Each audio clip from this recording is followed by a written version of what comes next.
Thank you for tuning in to Cop with Comic. I'm Brian Koppen. We're here with comic Alex.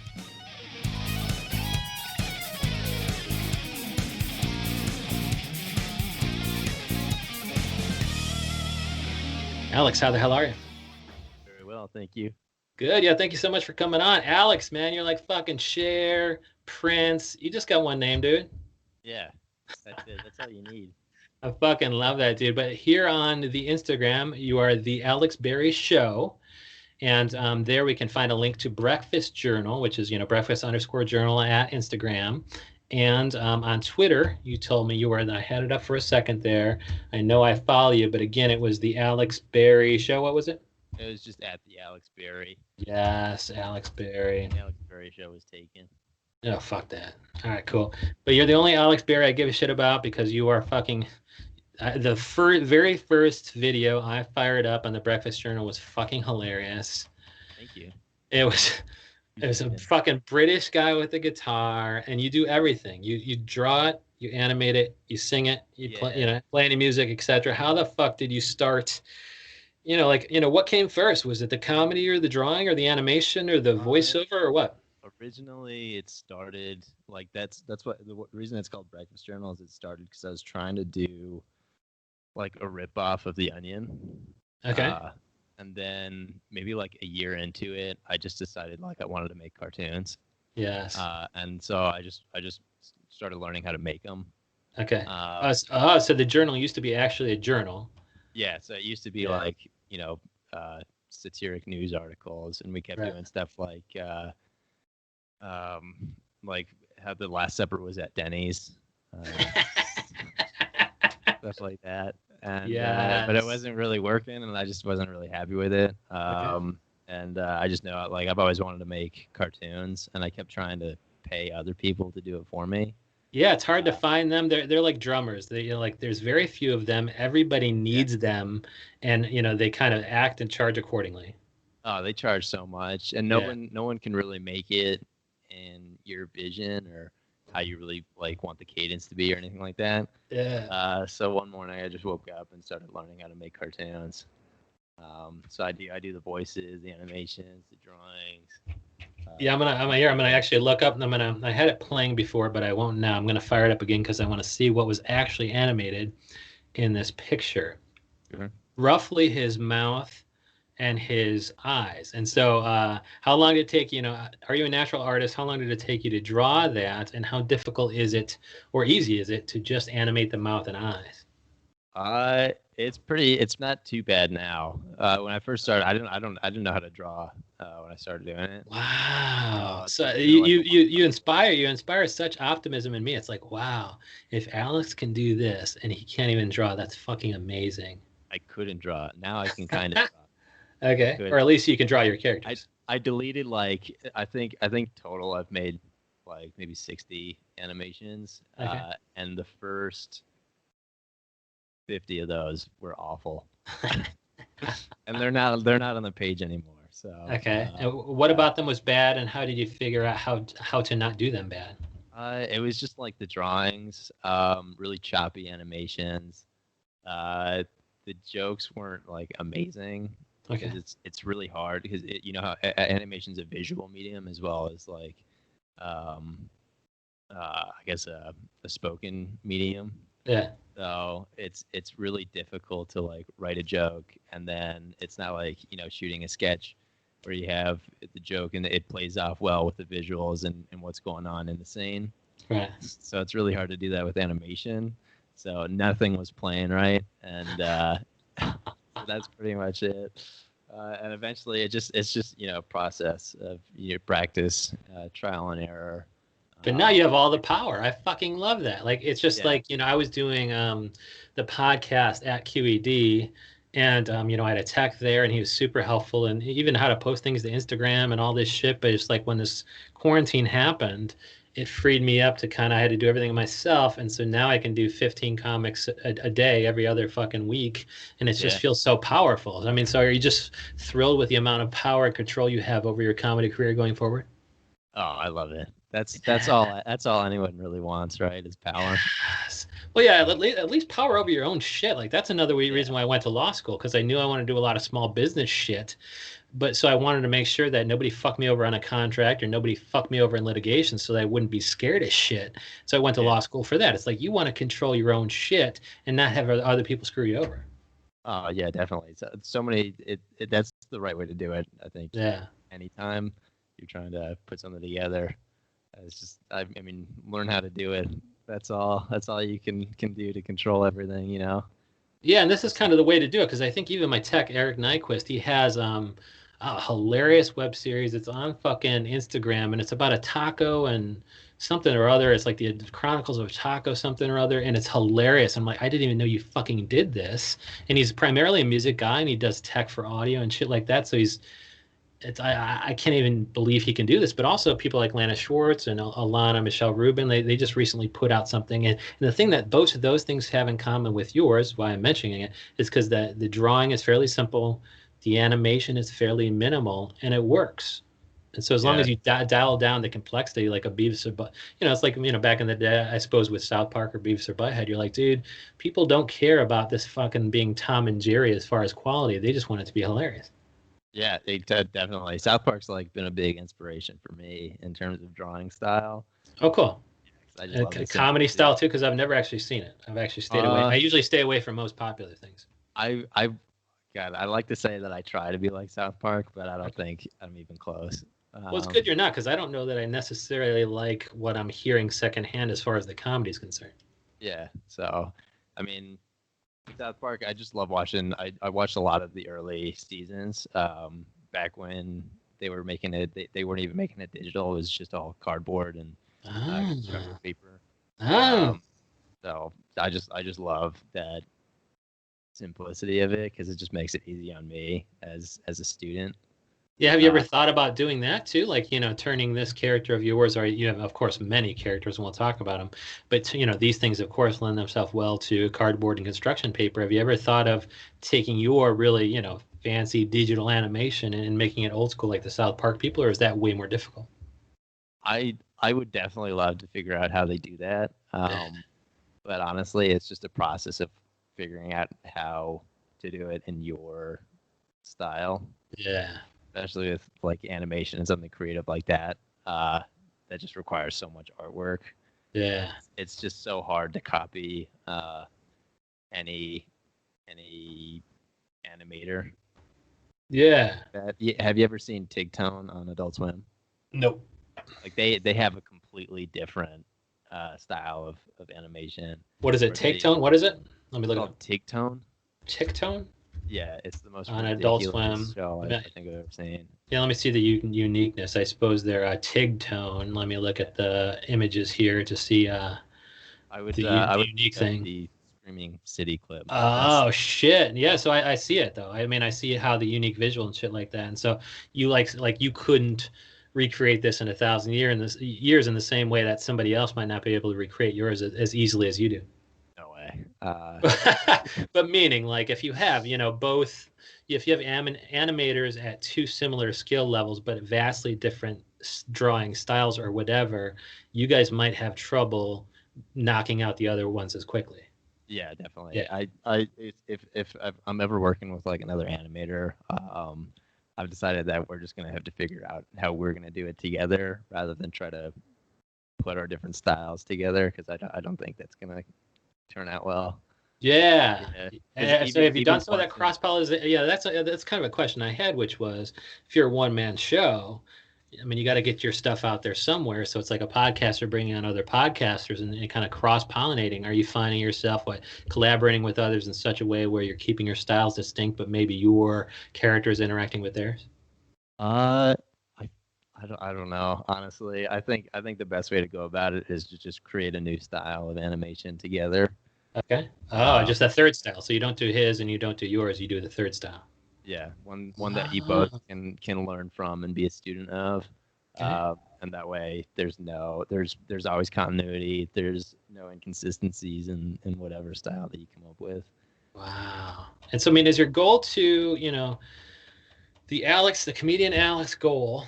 Alex's goal is to either become make your drawings and animation even much more intricate and complicated, or is your goal to make sure that you are consistently funny? Like if you have to put your work into one or the other, which one is it going to be? I suppose it would be laughs first, right?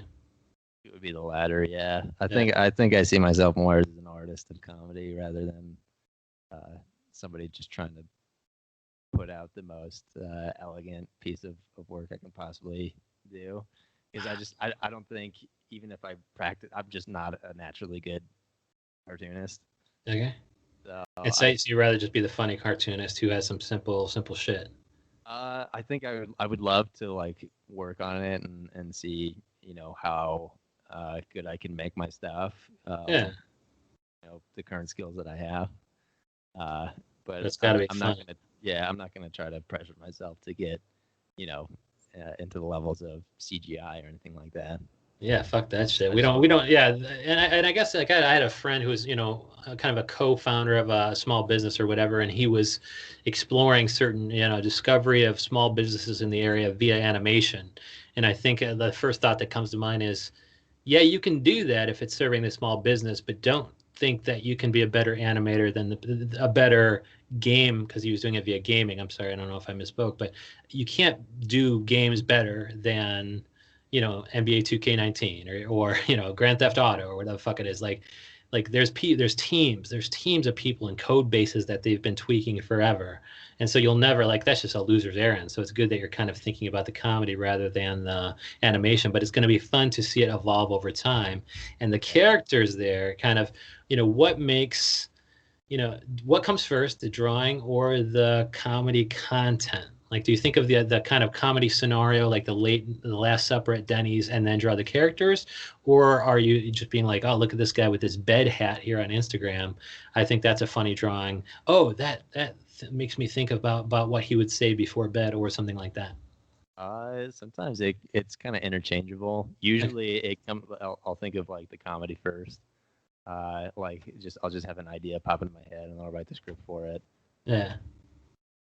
Like I've been working on this series right now called Hillbilly Police Squad okay. for Instagram, and while I was drawing the characters, I just thought it would be funny that the entire police department didn't wear pants. Because why would you? Yeah, so I was just drawing the characters, and I drew them with shirts on, and then I just decided not to put pants on them, and just drew a bunch of like butts and penises and. So it does get graphic, because right here the still of this guy, there's a podium covering his lower half, but at some point you start seeing genitalia, or is the genitalia kind of blurred out? I blurred it out because I thought that would be funnier. Is it difficult to simulate, or like kind of get the gist of, yeah, that's genitalia being blurred out? I would imagine that would be difficult for a non-artist. I don't think so. I mean, I do actually draw it and then blur it out, but okay. I think that's easier. Yeah. Yeah, I think people just would get it. I think there's like a certain level of comprehension that an audience would understand. Yeah. Like, as long as they see like, oh, this is a person and he's not wearing pants, I can assume that that's a penis that's being blurred out. Yes. And when it comes to blurring things out after the fact and stuff like that, it raises the question, are you able to reveal your animation software that makes it easy for newbies? Yeah, definitely. I've been practicing on Adobe Illustrator and Adobe Premiere. Okay. And that's definitely like a really basic way to do it. I do a lot of similar stuff as South Park would have done if I were using construction paper, where I just have a bunch of different like mouth shapes and head shapes. And you tweak them a little bit. Yeah, so it's basically the same thing they did early on, but just digital. But eventually, I'm switching to a new software called Toon Boom. Okay, and how come you're switching? I just want to get a little bit more smooth with it, so I feel like that software is going to allow me to be a little bit more kind of creative, and I'm not going to be so limited to, like a 2D kind of style. Well, yeah, let's hope. Let's hope it's as easy to use as Illustrator or Premiere or whatever, and it's going to be fun to see the cartoons kind of evolving over time. And how do you? And I guess my question they're all. Well, this one is IGTV. This one's just a clip, I think, like under a minute. So how do you kind of decide which one's going on IGTV, which is going just, I don't know, in your feed or whatever, and what's the difference? Is IGTV free for everybody? Um, yeah, I think it just kind of depends on what the video is that I'd be working on. Okay. Lately, I've been trying to do more series style kind of videos. Um, I want to do longer, funnier kind of stuff, um, rather than just like 50-second one-offs.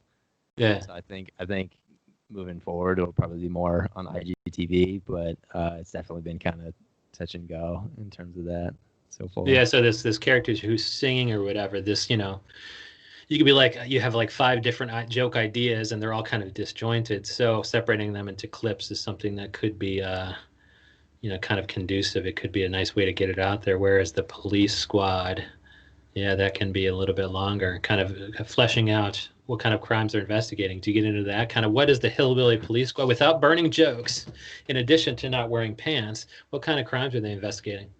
So they don't really investigate any crimes. I was like, that's that They last kind thing of people ask. What are they they investigating? they kind of the police department kind of collapses in on itself a little bit. So Yes. that in the first video, I thought it would be funny that they're the ones who address guns in police hands. Yeah. So they just decide that instead of guns, that they're just gonna eat bags of pistachios whenever they feel hot and heated. Because they can't use guns because they don't have pockets because they don't have pants. Well, yeah, I didn't think of that actually. But Oh, I they just didn't thought have like guns because they were hillbillies. They were kind of poor. They yeah, didn't have money for they guns. were just talking about they don't want to shoot anybody by accident. So if they get angry, they can't trust themselves with guns. So Oh, that makes more sense because you would think a hillbilly would love to shoot people, yeah, but if they don't, they shoot so many people they don't trust themselves with guns. That makes a little bit of sense to a hillbilly. So that's yeah. fucking cool. So And they so just yes, decided it takes so long to eat a bag of pistachios that by the time they're done, they'll have calmed down. ask yeah, I'm gonna cool down. And so like, are you, doing any voiceovers for fellow animators or kind of how you kind of networking with these people? I usually just I haven't done any voiceovers for anyone yet, Okay, you will. but I've definitely had a lot of comics guest voice and Yes. be in some videos, and that's always fun to do. Okay. Is there any names you could drop as far as comic talent who's done voiceover on some of these cartoons? Would I know Yeah, any of them? one I don't know if you would know him, but his name is Alex Oliver. Okay, He's not yet. hilarious comic in Gotta get him California. on here. Is he New York? He's in California. Okay. Super funny. Love his videos, and Okay. I mean, that guy is. I think he's my favorite to work with so far. Yes. Because I don't like sending people a whole script to read. I just kind of send them their lines and see what they do. Yeah, that's cool. But yeah, he always comes up with stuff very very funny. And so for something like that, do they get a credit at the end of the video? I'm working on that. I usually credit them in the description. Oh, okay. Just tag them in the Yeah, that's good. post, That's good enough. rather than put like a credit scene at the end. And is there any voice that you can't do? Like it sounds like you're getting these people on here because you're a fan of theirs. You think they'll be able to riff on the content, but are you confident in your ability to nail any voice that you can think of? Or do you think there's going to come a character where you're like, I really would like to do this voice, but it's a black character and I don't want to do black voice or whatever. I'll do black characters. I don't mind. Okay. I think it just depends on the kind of, because my range is I can do a lot of like low tones and soft voices and stuff like that. Okay. I probably wouldn't be able to do a very feminine voice. Okay.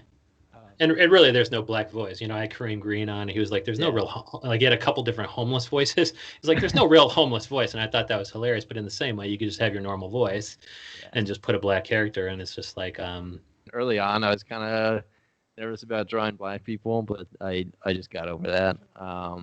Because I think that it just doesn't really matter. It doesn't at all. yeah, it doesn't. Okay, so you would just put them in the exact same situations as you would put a white person. Yeah, You definitely. just feel like right now I want to practice drawing a black person. The situation will be different. The voice won't be different. I'm not going to get stereotypical or racial with it. It's just like right now I feel like drawing a black person. Exactly. And I feel like if there's ever, I feel like stereotypes, especially in comedy, are kind of a way to make fun of yourself a little bit. Oh, cool. Because there's just such an ignorance there that's kind of just hilarious. Dude, I love it. The person fucking finding the hilarity and ridiculing themselves and things like that, but it's fucking Alex, and you can check him out, the Alex Berry Show on Instagram, which will take you to breakfast_journal on Instagram, and on Twitter is the Alex Berry. Alex, thank you so much for coming on today. Thank you for having me.